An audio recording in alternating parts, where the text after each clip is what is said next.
Some people really love their life to sit around and f*** off. When I sit around and f*** off, I don't like me. My whole life, I was convinced, when I was a young man, I was convinced I was a loser. Absolutely convinced. Until I started getting really good at martial arts, I never thought I was good at anything. I just had a very low self-esteem.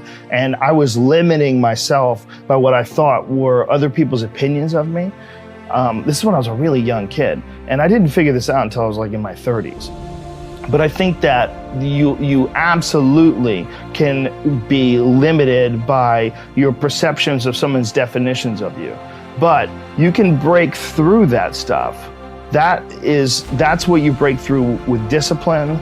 That's where you break through with hard work and concentration and focus. And that's why it's so important to have like either a discipline or an art or something that you're trying to create or something that you're really focusing on. Because if you don't have like a point of focus as a human, I think it's very hard to get through this life and have an appreciation for true struggle. Because our physical struggle with what our bodies are designed for, the caveman of 10,000 plus years ago, our bodies are still designed for that. That physical struggle doesn't really manifest itself when you're sitting in front of a cubicle, in front of a computer in a cubicle, in this unnatural position all day.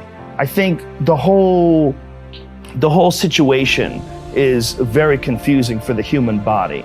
And we don't get the tests that we need in order to have what you would call personal sovereignty.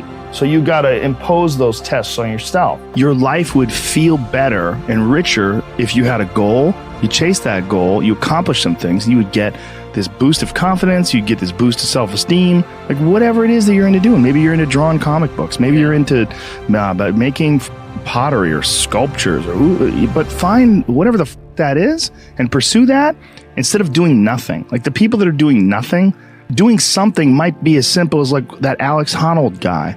He just climbs rocks, but he's world-class rock climber. It's something.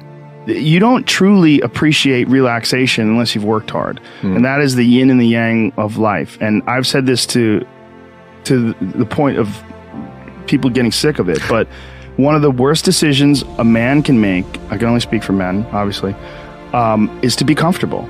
I don't think you should try to be comfortable. I think what you should try to do is try to earn comfort. And if you can get a day off where you've worked hard and you've accomplished goals, that day off will be so sweet.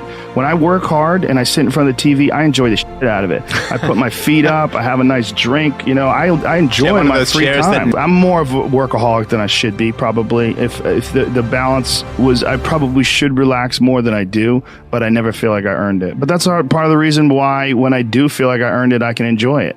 It's because I am more connected to the idea that I need to accomplish things and it's not like for anybody else's benefit other than my own or anybody else's approval other than my own.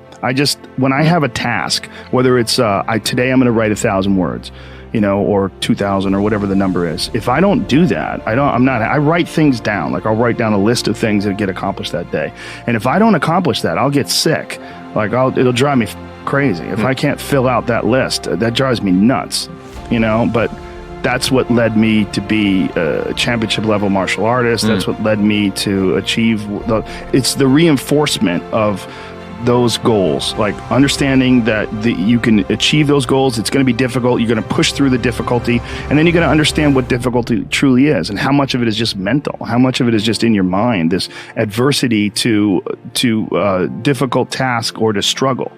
And a lot of people have that. They're scared. They're scared of complications. They're scared of failure. Failure is a big one that people are afraid of. But failure is one of the most important things you could ever have as far as like the motivation to do things differently. One of the reasons why I think that I'm good at friendships and relationships is because I've failed at them in the past. One of the things that I'm good at comedy is because I bombed on stage. One of the reasons why I'm good at work is because I've been a shitty worker in the past. And I know the feeling of failure, the feeling of shame, of being like a weak, non-motivated, lazy person. That's a weak feeling. You don't respect yourself. And I have this phrase that I use all the time to people to try to motivate people. I say that be the hero in your own movie. Pretend that if your life was a movie and your life started now, what would the hero do? What would the person that you respect do? What would the person that you admire, the person that inspires you, what would they do? Well, do that. And if you do that, you slowly build momentum. You like, today I did what I wanted to do. Today I started a class in yoga. I did this. I did all these things that I was saying I wasn't going to do. And now I feel momentum. And momentum is a very important point in people's lives.